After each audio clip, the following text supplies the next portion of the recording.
Gravação iniciada, presidente.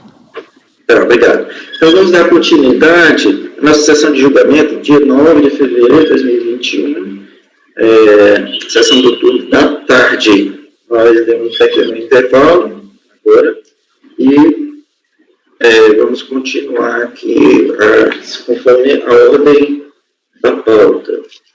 Por último, nós julgamos o item 29 da pauta, a empresa Antônio Lopes Moreira S.A. E vamos dar seguimento ao julgamento do item 30 da pauta, Lunavit Indústria de Móveis Limitada, que também vai ser relatado por mim. Deixa eu abrir aqui o arquivo.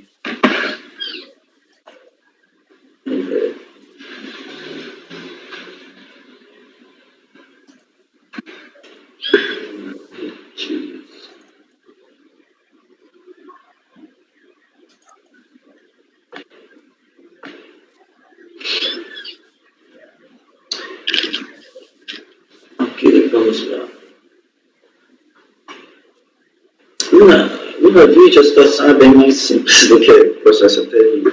O contribuinte é optante do Simples e ele tem produção industrial e tem crédito de BI.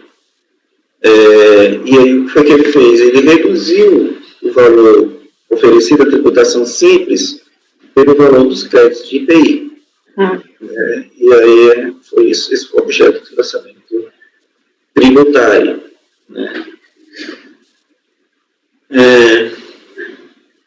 O presente processo trata de lançamentos tributários para exigir RPJ, contribuição social, PIS e COFINS, IPI e INSS simples, relativos 2003, com juros de mora e multa de ofício 75%, totalizando para tributário de R$ 86 mil.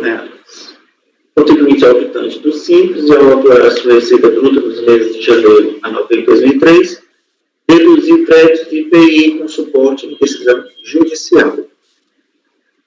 A fiscalização constatou que a referida decisão judicial foi revertida em desfavor do contribuinte e realizou os lançamentos tributários devidos, uma vez que o optante do Simples não pode aproveitar créditos de IPI conforme os 26 do auto de infração, que eu transcrevo a fundamentação do lançamento. O contribuinte concluiu, a impugnação foi considerada improcedente e no recurso voluntário, o contribuinte traz só dois argumentos. Ele diz que a multa de ofício que lhe foi aplicada, com fundamento no artigo 18 da Lei 10.833, não merece prosperar por violar princípios constitucionais. E diz que o contribuinte tem legítimo direito de compensar crédito de IPI. Passar ao voto. O recurso é tempestivo, passo a conhecê-lo.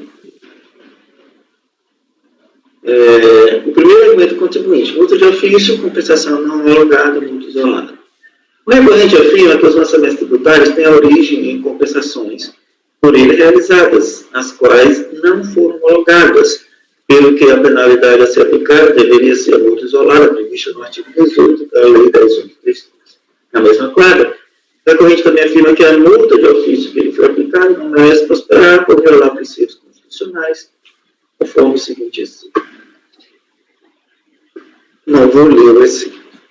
Verifico que o recorrente cometeu um equívoco, pois a multa de ofício, ora exigida, não é a multa isolada prevista no referido artigo 18 da Lei 10.833, devida pela apresentação de declaração de compensação, quando esta não é homologada. Na verdade, a multa em tela é a multa de ofício prevista no artigo 44 da Lei 9.430, devida quando ocorre lançamento de ofício para constituir e exigir crédito. A compensação realizada pelo contribuinte, objeto da auditoria fiscal, não foi realizada por meio de declaração de compensação, mas sim por meio da contabilidade do contribuinte, no momento da apuração do Simples devido. Em outras palavras, o que foi denominado de compensação pela fiscalização foi a redução da base de cálculo Simples pelo valor do crédito de IPI pleiteado pelo contribuinte. Considerando que esse aproveitamento do crédito de IPI é indevido, a redução da base de cálculo Simples também é indevida, o que dá ensejo aos presentes lançamentos tributários, de ofício, o que deu ensejo, por sua vez, a exigência da multa de ofício atacada. Por isso, entendo que a multa de ofício interna é devida. Por fim, diante do argumento de violação de princípios constitucionais, aí eu digo que a gente não pode deixar de aplicar a lei em razão da alegação de inconstitucionalidade, isso no caso número 2. Outro argumento, que é crédito de IPI. O recorrente reafirma que faz uso ao crédito de IPI sem acrescentar nenhum argumento novo em relação ao que já foi discorrido na impugnação e ao que foi decidido no acordo decorrido. De forma seguinte, então aqui eu transcrevo uma parte da decisão recorrida, que diz simplesmente, olha, o habitático simples não pode se beneficiar de crédito IPI, e isso expresso, está expresso na lei, né? Mas acho que ele fala aqui sobre a decisão judicial. Então, a alegação do impugnante foi no sentido de que, consoante entendimento manifestado em diversos julgados, ela faz uso ao crédito IPI empregado nos autos do mandado de segurança. E se nesse crédito relativo ao período de 4,93 a 12,96, portanto, anterior à opção tipo simples, ele faz uso da compensação do crédito IPI como simples, tendo em vista que a legislação permite a compensação de todos os créditos administrativos pela Secretaria da Receita Federal. Ocorre que não há crédito de IPI reconhecido nos autos desse processo. Essa matéria já foi objeto de apreciação pelo Poder Judiciário e, conforme de acordo proferido em 2006 pelo TRF da terceira região, foi negado o provimento à pretensão do contribuinte. Assim, correto procedimento fiscal leva a outra infração para exigir as importâncias indevidamente compensadas, razão pela qual deve ser mantida a exigência. Então, se já foi até objeto de decisão judicial e ele perdeu. E aí já transitou o julgado.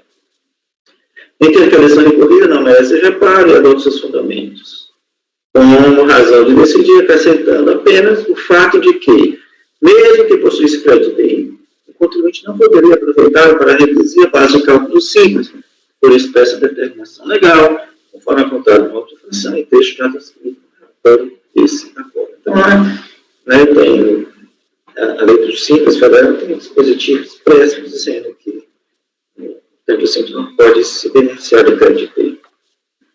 E das razões assim expostas, voto por negar provimento ao recurso voluntário. Com vocês.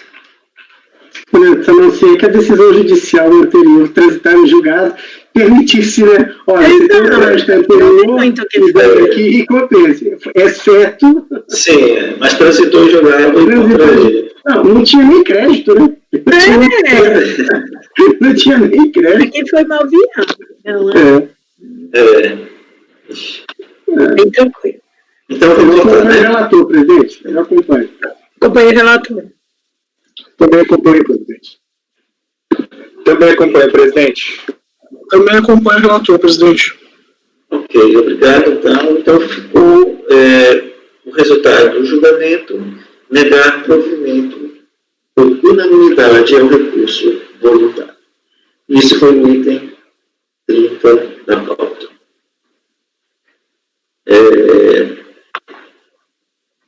Vamos então ao item número 31, e aqui a gente já está mudando de tema, certo? Vamos começar a falar de reduções na fonte. Começar com o item 31, da empresa industrial Harlem Ferrabras S.A., vai ser relatado pela conselheira Gisele. Com a palavra, Gisele. Obrigada, presidente. Vamos lá. Bom, esse caso ele tem algumas peculiaridades, mas eu acho que vai ficar muito claro aqui também o modo operandi e até é algo que me incomodou bastante em termos fáticos, e aí também eu acho que vai da experiência de vocês até contarem como coisas assim, é a primeira vez que eu pego nesse tipo de esquema fraudulento, mas me parece, depois pesquisando, que acontece com uma certa frequência. Então, aqui é lançamento de contribuição social retida na fonte, CS, PIS e COFINS, originalmente declarada em DCTFs e posteriormente zeradas mediante apresentação nessas datas de DCTFs retificadoras. De acordo com o relatório fiscal, a recorrente teria se envolvido em procedimentos dolosos tendentes a zerar débitos tributários mediante a apresentação de declarações retificadoras contendo informações falsas, tornando-se necessário a lavratura do auto de infração visando a reconstituição de créditos tributários que foram zerados mediante a apresentação dessas DCTFs retificadoras. Foi imputada a multa qualificada. Inconformada, aqui eu vou trazer os pontos, porque depois a gente vai acabar superando no voto, mas acabam sendo repisados também no recurso voluntário, uma vez que não foram acatados pela DRJ. Então, agora a recorrente, então, impugnante, ela considera que o auto de infração parte de premissa falsa, incluí-la dentro do esquema ilícito doloso, que objetivava a redução de tributos e que ela teria sido vítima dessa quadrilha especializada. A contratação da sociedade referida no trabalho fiscal teve por meta apurar débitos e revisar a exigibilidade da dívida tributária, bem como promover a compensação e pagamento de débitos apurados com créditos escriturais específicos da Receita Federal, quando seria pago o valor de 300 mil de forma parcelada.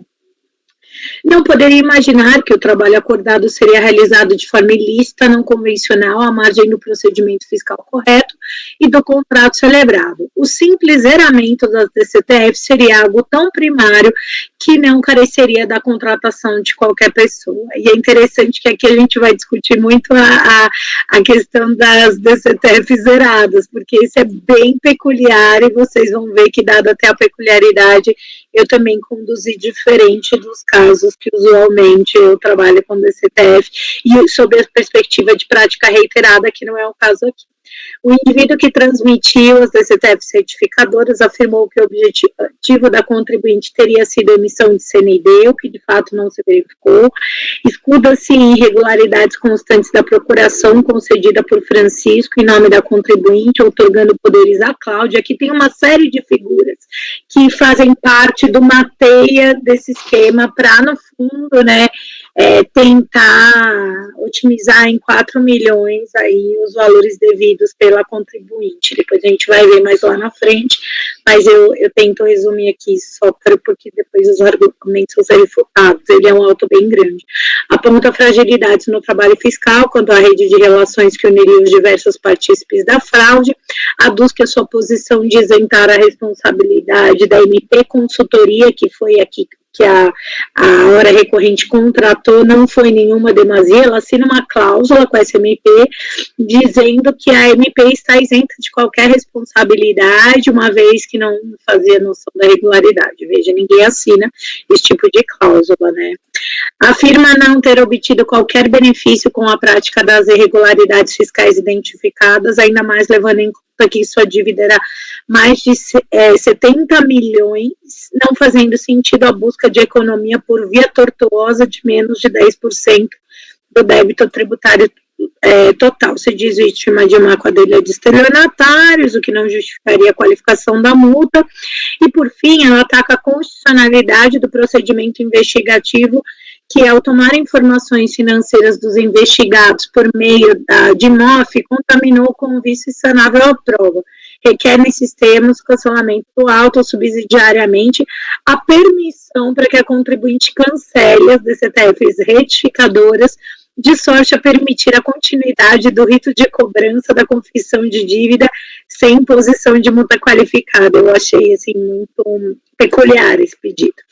A DRJ julgou improcedente a impugnação, né, colocando a validade da procuração, que foi apresentada via ECAC. Então, a contribuinte, um dos funcionários, que é o Antônio Francisco, diz que a assinatura dele não é verdadeira. A autoridade fiscal faz um trabalho incrível, envolvendo intimações ao notoriado para tentar entender se a assinatura era falsa ou não.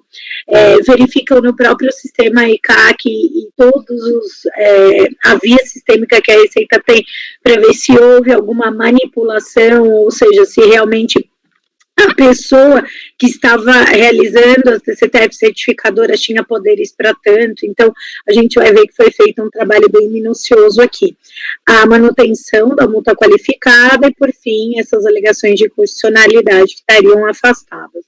A recorrente, ela apresenta o recurso voluntário tempestivamente, ela reitera as mesmas razões e não apresenta quaisquer provas adicionais com o intuito de reforçar as suas alegações em contraposição às conclusões trazidas no voto condutor da decisão de piso e no próprio relatório fiscal de folhas 540 a 566, caso vocês ainda tensionem ver mais detalhamentos.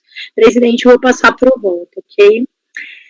Então, aqui o recurso voluntário é tempestivo, cumpre os demais requisitos, eu passo a apreciar. Com relação às questões fáticas e às provas, aqui acaba sendo o cerne da controvérsia, né? Se, no fundo, a recorrente agiu ou não de forma dolosa ao contratar esses serviços da MP Consultoria para fazer essa revisão de débito fiscal vencido, entre os quais se encontravam exatamente esses referentes às DCTFs que foram objeto de retificação. Nesse sentido, mostra-se relevante transcrever a cronologia dos fatos trazidos pelo voto condutor da decisão de piso, que bem se alinham às conclusões do relatório fiscal. Então, ele faz uma cronologia justamente para mostrar todas as etapas de contratação por parte da hora recorrente desses serviços da MP Consultoria, até começa em 2009, nos quais se encontravam, e se vocês verem essas próprias folhas 413, todos esses valores, incluindo esses que foram alvo da retificação. Ressalta que os débitos zelados pela interessada através das DCTFs eram superiores a 4 milhões de reais e, portanto, estavam inclusos nesse contrato, ainda mais diante da afirmação da própria contratada de que iria lançar mão de procedimentos administrativos para extinção de obrigações tributárias.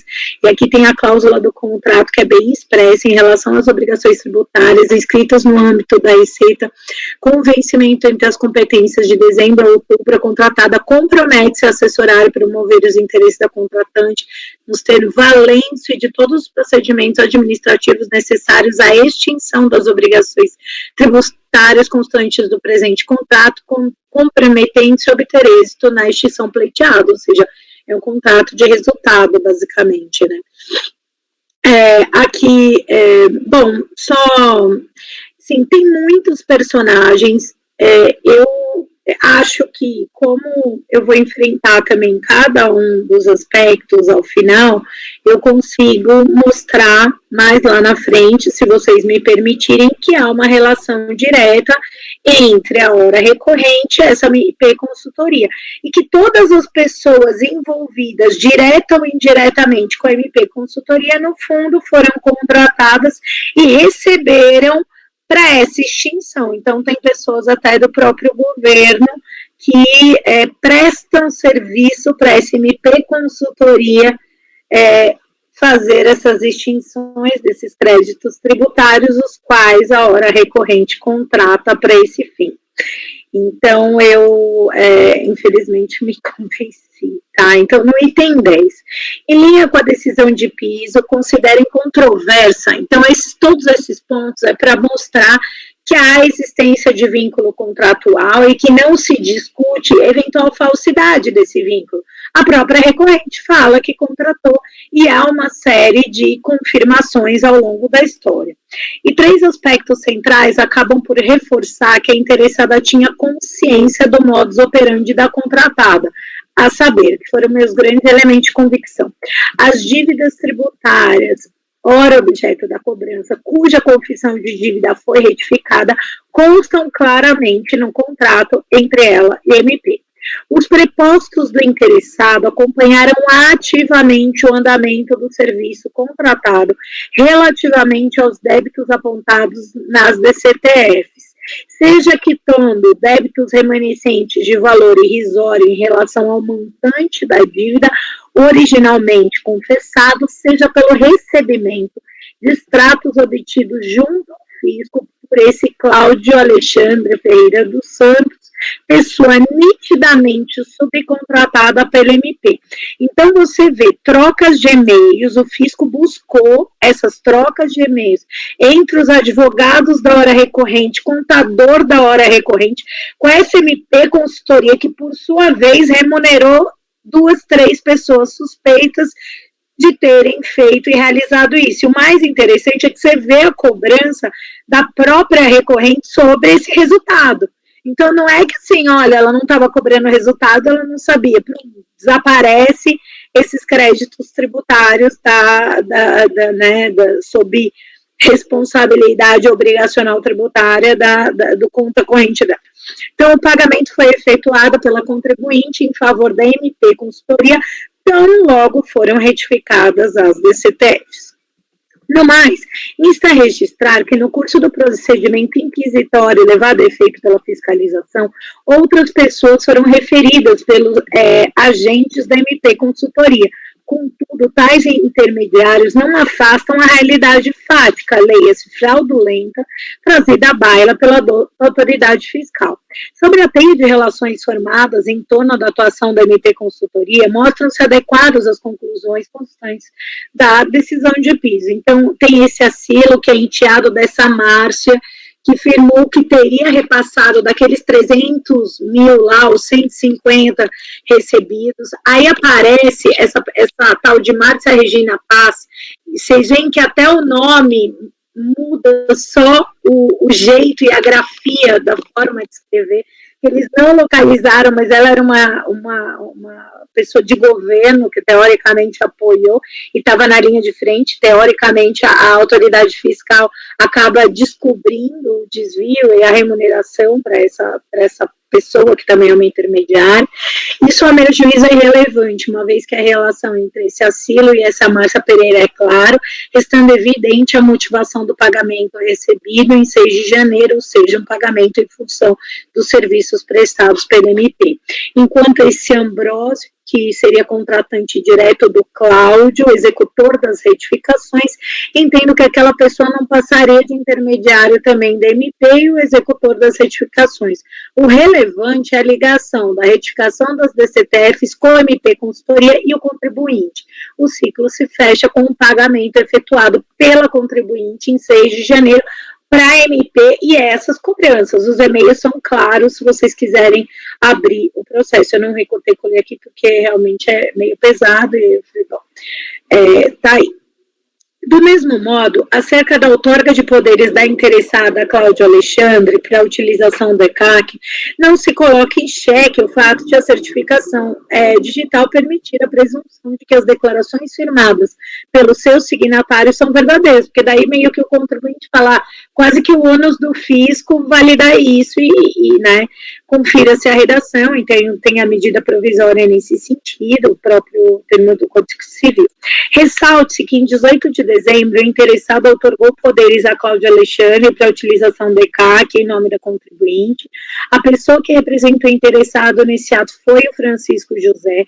Francisco foi o responsável pelo contribuinte no cadastro do CNPJ no período de 10 de outubro a dezembro. Ocorre que, entretanto, a transmissão ao fisco pelo contribuinte da alteração antes referida só se deu em 28 de dezembro, tendo sido processada no dia seguinte. Antes disso, em 23 de dezembro, a procuração foi apresentada ao fisco para a conferência, tendo sido aprovada no dia seguinte. Aprovada a procuração, o outorgado, já apto a operar em nome do contribuinte, entregou 9 das 10 DCTFs retificadoras e, diante dos documentos apresentados ao fisco e dos dados cadastrais, então, informados pelo contribuinte, teoricamente não tinha óbice as retificações. Então, né, assim, os documentos gerados do ambiente ECAC, em linha com a IN e a citada MP, são presumidos verdadeiros. Né. Quanto ao valor probante da procuração, que eles alegam, né, esse Francisco fala, olha, se valeu de uma procuração que não fui eu nem que assinei, quando arguído pela autoridade fiscal quanto à validade da autenticação, não confirmou a falsidade, tendo informado que não encontrou escrituras lavradas ou procurações outorgadas em nome do Francisco da interessada. De outra parte, a hora recorrente não juntou elementos firmes que pudessem validar a autenticidade do documento. Que pese o signatário do documento tenha afirmado ser falsa assinatura, não se pode afastar a presunção legal do CPC diante da palavra do ex-representante do contribuinte, ainda mais tendo em conta os termos desse contrato firmado com a MP Consultoria, do qual o interessado não contesta a autenticidade, tá? Diante do robusto trabalho da autoridade fiscal e insuficiência de provas hábeis a demonstrar que a hora recorrente não tinha consciência do modus operandi da MP Consultoria, somado ao fato de que não é crível, até por regras basilares de compliance, a contratação de terceira pessoa para promover a extinção de débito tributário da ordem de 4 milhões, mediante compensação com crédito escritural, sem que tivesse menor noção da origem desse crédito, ainda mais tendo em vista os termos da legislação. Bom, da aplicação de multa qualificada. Em sede de recurso, a hora recorrente reforça os argumentos trazidos em sede de impugnação de que não cabe a imputação, que teria sido vítima desse esquema ilícito. De acordo com o trabalho fiscal, restou evidenciado que a hora recorrente tinha consciência e queria o resultado ilícito, qual seja a extinção dos seus débitos tributários, o que só poderia ocorrer de forma irregular. Não se trata apenas de apresentar declarações erradas. Em concreto, o elemento falso está claramente presente. No mais, o citado relatório fiscal cuida de bem justificar as razões que levaram à imputação da multa qualificada, principalmente essa questão que a apresentação das DCTFs informando a inexistência de débitos zerados não pode ser aceita como uma conduta involuntária ou acidental nesse caso. Ao contrário, a apresentação de declarações falsas demonstra claramente a intenção do agente de evitar a cobrança. Ele contratou para isso. A apresentação da DCTF retificadora declarando a inexistência de débitos fiscais, no mínimo, evitou de forma dolosa o pagamento dos tributos devidos pela fiscalizada, tendo em vista que impossibilitou a sua inscrição em dívida ativa e a sua cobrança por parte da autoridade fiscal. E aí sim eu realmente enquadro isso como fraude na mesma lei. Então, na prática, a comprovação da finalidade da conduta, seu caráter doloso entre a conduta ilícita e o prejuízo, a condição sine qua non. Aqui, em que pese a gente não tem prejuízo direto, a gente tem indireto, né? Porque, no fundo, foi movimentada toda a máquina estatal para absorver essa fraude perpetrada aí pelas partes. Logo, para restar configurada a fraude, a autoridade deve trazer aos autos elementos probatórios capazes de demonstrar que o sujeito passivo praticou conduta ilícita, intencional, abre ocultar o valor do crédito tributário, bem como que o ato afetou a própria ocorrência do fato gerador. Em caso não há quaisquer dúvidas que o fisco cumpriu o seu intento e, assim sendo, deve ser mantida. Só aquele argumento da ADMOB também eu acabei trazendo por último, porque ele não é uma preliminar de nulidade que ela é completamente secundária, porque entra nessa questão do procedimento investigativo, e aí, bem em linha com a decisão de piso, que eu acho que foi muito cirúrgica nesse sentido, ela foi instituída por IN, tem o decreto. Então, a linha argumentativa, né, da recorrente no sentido, né, de que haveria vício insanável, inconstitucionalidade desse procedimento investigativo, para mim é basicamente questionar a aplicação tanto da IN como do decreto no sentido de constitucionalidade. Então, aí eu afasto, e também, por preciosismo, registro que também não há nenhum tipo de vício aqui envolvendo o procedimento fiscal em plena observância do 10 e do 59. Então, eu afasto toda e qualquer potencial arguição de nulidade. Por fim, conforme já salientado, a contribuinte ela não demonstra, por meio da linguagem das provas, qualquer insubsistência nos lançamentos para fins de justificar sua improcedência. Inclusive, requer ao fisco que cancele de ofício as DCTFs edificadoras, de sorte a permitir a continuidade do rito de cobrança sem imposição de multa qualificada. Eu achei o fim, né? Porque, enfim, diante do exposto, voto no sentido de conhecer do recurso voluntário e no mérito nego-lhe provimento. É como voto, presidente.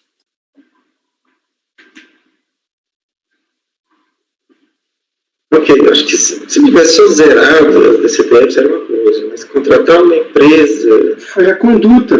Para zerar a DCTF... Esse é o típico caso, Zé, que para mim aqui faltou um ponto. a responsabilidade solidária com base no 124.1 da MP. Ai, sem dúvida. Isso é notório, entendeu? Você não pode, ela não está, não há um conluio ali com o contribuinte, com o intuito de lesar o fisco em benefício do contribuinte e da contratada. E da contratada. Não, eu acho que aqui eu não entendi porque não teve responsabilidade solidária. Você sabe que eu fiquei indo e voltando. Eu não fiquei lendo a cronologia para vocês, mas é chocante o trabalho da autoridade. Vou falar com você porque que não teve. Sabe por quê? Porque é o seguinte, nessa época que foi lavrada esse auto de infração de 2011, o que se discutia muito era a questão da responsabilidade solidária do 1353, aquela questão. Isso, hoje, o 1353, apesar da discussão que nós tivemos anterior, mas já está mais ou menos pacificado. Sim. A responsabilidade solidária do 124, ela começou a ganhar mais peso, mais força, a posteriori. Depois que foram fixados os parâmetros, certo? Da 135, aí vem a 124. Senão, isso aqui é um caso típico. Mas ainda nessa época, boa parte da fiscalização entendia que não tinha que fazer termo de sujeição passiva. Isso. Seria a coisa a ser redirecionada pela PFN já no processo de execução. Só depois daquele trabalho que a Receita Federal fez, né, que saiu aquela orientação, não, tem que estar no auto de infração. Isso, a descrição e tal. Que mudou essa, digamos assim, ideologia, né, essa maneira de pensar dentro da Receita, e a fiscalização começou a fazer essas responsabilizações. Aqui, gente, só assim, um parênteses. É claro que existem escritórios e escritórios que fazem revisão fiscal. Uma coisa é fazer revisão fiscal, outra coisa é oferecer um contrato de resultado, do qual, da onde vem a origem, para realmente bloquear esses valores. Isso é que me assustou, o modus operandi do contrato. Pessoal, já são 18 horas, vou pedir para a Fabiana interromper a gravação, a gente vai continuar a nossa sessão de julgamento, mas eu vou ficar gravando aqui. Gisele. Tá certo? Só